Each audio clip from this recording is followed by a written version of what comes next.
এই ভিডিঅ'টো বহুত ইম্পৰ্টেণ্ট ভিডিঅ'। আপোনালোকে শেষলৈ চাই থাকিব, নিশ্চয় কিবা এটা আপোনালোকৰ জানিব পাৰিব। এইটো ভিডিঅ' মনীষ দে ছাৰৰ বিষয়ে অলপ ক'বলৈ বিচাৰিছোঁ। মনীষ দে ছাৰ এজন মহান ব্যক্তি হয়। আমাৰ ইণ্ডিয়াত সৰহখিনি মানুহ মনীষ দে ভিডিঅ' চাই ইউটিউবৰ এই দুনিয়াখনলৈ আহিছে। ময়ো মনীষ দে ছাৰৰ ভিডিঅ' চাই ভিডিঅ' বনাবলৈ আহিলোঁ।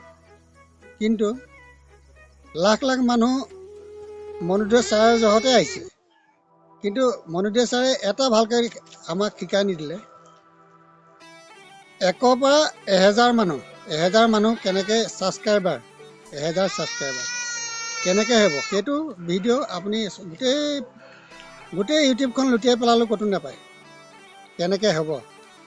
এতিয়া আমাক কি কৰিলে, আমি 1000টো বাদেই দিয়ক, 100টো কেনেকৈ হ'ব আমি সেইটোকে চিন্তা কৰি পোৱা নাই। মোৰ সপোন আছিলে ইউটিউবৰ ডাঙৰ ইউটিউবাৰ বনাৰ সপোন নাই। মোৰ সপোন এইটোৱে আছিলে, অসমৰ পৰা আহি ইমান দূৰত আছোঁহি বেংগলোৰত, ইয়াৰ বহুতো ভাল ভাল চিনেৰি আছে, বহুতো কাহিনী আছে। আপোনালোকক সেইখিনি দেখুৱাবৰ বাবে মই ইউটিউবলৈ আহিছিলোঁ। মই ইউটিউবত ফেমাছ হ'ম, কিবা হ'ম, এইবিলাক পইচা ঘটিম, এইবিলাক চিন্তাধাৰা নাই। আমি লেবাৰ মানুহকনো কোনে ছাপোৰ্ট কৰিব। হ'লেও আপোনালোকক চেষ্টা কৰিম। ইয়াত বহুতো ইম্পৰ্টেণ্ট বস্তু দেখুৱাবলৈ আছে। বেংগলোৰত সকলো দেখুৱাম। লেবাৰৰ জীৱনবোৰ কেনেকুৱা আপোনালোকে জানিব পাৰিব। আৰু অসমৰ আমাৰ জীৱন কেনেকুৱা। অসমৰ জীৱনটো সুখী জীৱন। কিন্তু আমাৰ অসমৰ মানুহে চব মানুহে কষ্ট কৰিব নোৱাৰে। ইয়াত এতিয়া মই যিটো জেগাত আছোঁ, ইয়াত অসমৰ মানুহ কম আছে। অসমৰ পৰিৱেশটোৰ কাৰণে ইয়াত ইমান কষ্ট কৰিব নোৱাৰে। ইয়াত কষ্ট বেছি কৰিব পৰা মানুহ আছে, হ'ল ৱেষ্ট বেংগল, উৰিষ্যাৰ মানুহ বহুত কষ্ট কৰিব পাৰে।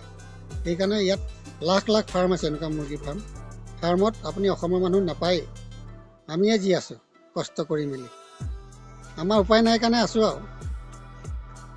কিন্তু উৰিষ্যা, ৱেষ্ট বেংগলৰ মানুহে বহুত কষ্ট কৰিব পাৰে, অসমৰ মানুহে নোৱাৰে। এতিয়া মনীষ দে ছাৰৰ ওচৰলৈ আহিলোঁ আকৌ। মনীষ দে ছাৰে আমাক কি কৰিলে, লাখ লাখ মানুহ আমাক সকলোকে আনিলে, ইউটিউব দুনিয়ালৈ আনি এতিয়া দলনিত পোনা মেলি এৰি থৈ গুচি গ'ল। তেওঁ আৰামত বহি আছে। এতিয়া পোনা আমি দলনিত চটবটাই থাক, কিনি যে ইফালে যাম সিফালে যাম, কোনফালে গ'লে মেইন ৰাস্তা পাম। সাগৰত মেলি দিলে, সাগৰত মেলি এতিয়া দুই নাও দুই ভৰিৰ নিচিনা হৈছে। এইফালেও যাব নোৱাৰোঁ, এইফালেও যাব নোৱাৰোঁ। এয়াই আৰু। পাৰিলে অসমীয়া হিচাপে আপোনালোকে মোৰ চেনেলটো অকণমান ছাবস্ক্ৰাইব কৰি দিলে অকণমান আগলৈ যাব পাৰোঁ আৰু। কিনো ক'ম, আৰু ক'বলৈ বহুত আছে, আৰু বহুতো আছিলে। হ'ব আজিলৈ।